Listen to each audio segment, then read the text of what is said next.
What's up, guys? It's Flash back with some more charts and another video. And today we're going to go through some more bigger picture technical analysis to see if we can kind of identify where we're at in terms of, stock market, crypto, gold, inflation.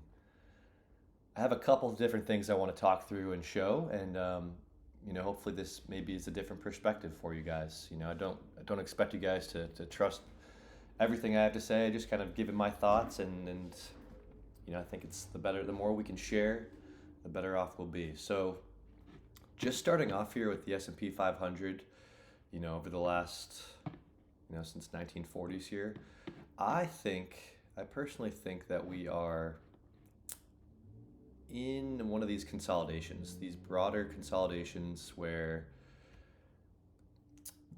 we go sideways for 10 or so years. And I say that for a couple different reasons, but I just want to kind of point out this is where I think we're at. It's somewhere 67, 68 comparable, and then there was a lot of inflation in this time. There's a lot of inflation here where we just go sideways chop.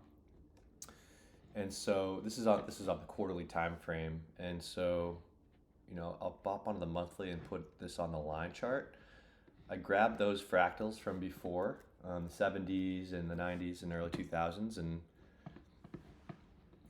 whether we these can rhyme, but this is kind of my expectation is we can make higher highs in the S&P, but again, in terms of retaining purchasing power and growing our wealth, I think would be a period where we want to be in other assets that are where the capital is going. And I'm going to kind of show you gold breaking out. Gold versus the S&P is a great ratio to help us identify that. So I'm just going to walk through some of these, and hopefully it makes sense. And let me know if it does in the comments, and drop me a like if it does, because I think this could be valid.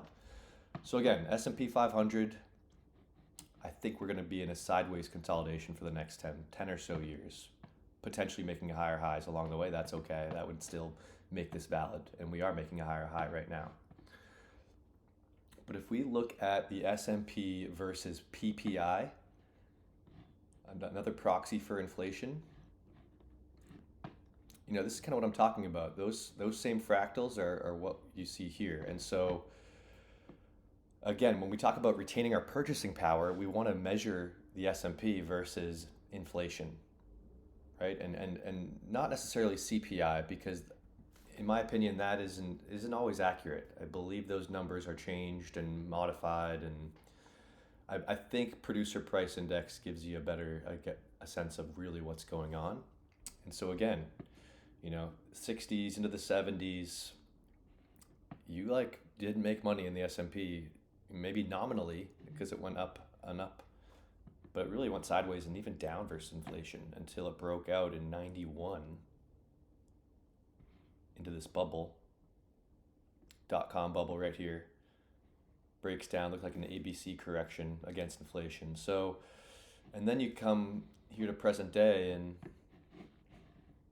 looks like we've broken down versus PPI, and we're back testing that right now.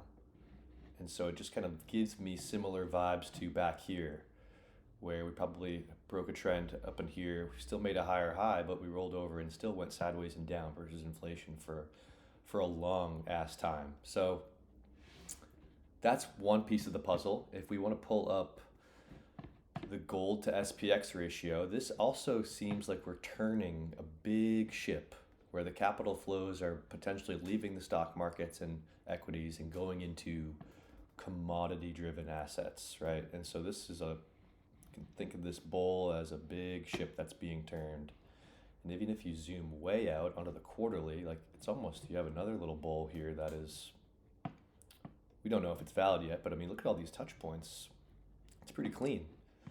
So again, if gold is breaking out versus S&P, that makes me think that capital might be leaving equities and going elsewhere, which would cause it to go sideways, especially versus inflation. And so then, let's take a look at, the NASDAQ, for example. I'm going to drop down to the 2-week time frame. So NASDAQ's making a higher high, and then I'm going to quickly compare it to Bitcoin. I think, Bitcoin is pretty correlated with the Nasdaq, and if this thesis is correct, that means Bitcoin would also go sideways or even down. Um, but I think, Nasdaq, or Bitcoin rather, is finally making a higher high. I think it's caught up to the Nasdaq, right? The Nasdaq's made a higher high, and it's been up here for a little bit. Bitcoin is just doing that now. And so if this thesis is correct again, I think there's going to be some chop with the Nasdaq, especially coming down, maybe even takes out this low, I'm not sure.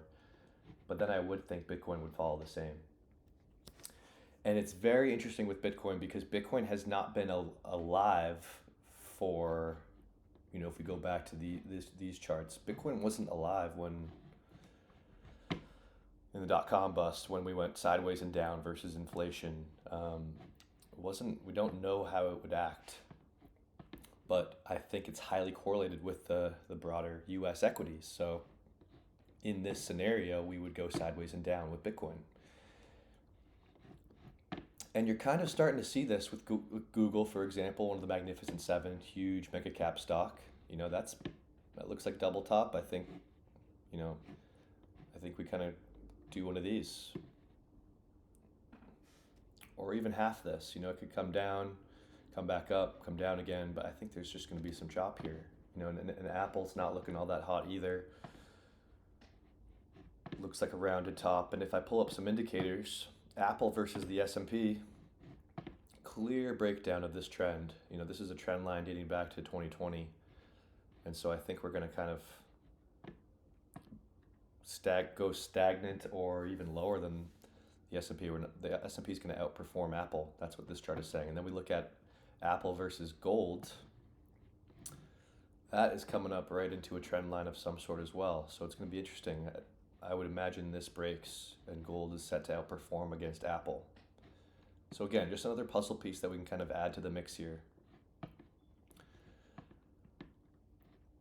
And I would say the only outliers here are like the semiconductors and NVIDIA. If we look at SMH, the semiconductor ETF, again, higher high. I think it's holding up everything else. Holding up the NASDAQ, holding up the S&P, NVIDIA. If we drop down onto the weekly, I would say until this breaks down, we probably won't see this rotation happening quite yet. So this is going to require some patience, and again, it's a bigger picture analysis. But I think we're on to something. That's what and gold is making me say that. This is so effing strong, gold breakout. I mean, gold sniffs these things out, sniffs out the inflation well ahead of time. Silver's coiled AF, ready to go. Could already be launching. Like, silver can move so quickly. So that's just kind of my 2 cents. And then I haven't talked about oil or uranium, but I mean, look at the setup in XOP. This just looks like it wants to launch upwards. And then we can look at the S&P versus XOP. Huge blow off top here, meaning the SPX outperformed XOP, and now, a leg down into a bear flag. I would expect another leg down at least. So that would mean oil, gas stocks will outperform the S&P because they are commodity-driven stocks, and that is ultimately led by gold's breakout, sniffing out the inflation that is either coming, it's already here, but gold knows. Other ratios we can look at is like the Dow Jones to gold ratio. We got to zoom way out for this one to kind of get the full picture, but looks like the S&P gold ratio kind of inverted here. But this looks like it's a rounded top, kind of like the Apple chart, kind of like the gold to S&P. It's rounding out. And you see the Russell versus gold, rounded top. Again, big picture stuff. But it's following this little fractal from what it did previously back here. Rising wedge, Russell versus gold, rising wedge, rounded top, rising wedge, rounded top. And so that's again, it all comes kind of back to, uranium is looking like this is the ship has turned, and now capital is going to be entering their uranium space for years to come, which I think will propel it higher. Again, led by a gold breakout against inflation, against the S&P, we'll see capital shifting into these commodity-driven plays. That's my thinking, and so we're kind of seeing that in these rounding formations. Um, and so I think I'm going to leave it right there. I'll continue to kind of monitor some of our uranium plays. I think they all look great. It's going to be a bumpy ride. We're consolidating for sure, but let me know what you guys think. Drop me a comment. Would love your 2 cents. Drop me a like if this is helpful, and I'll see you guys in the next video. Take care.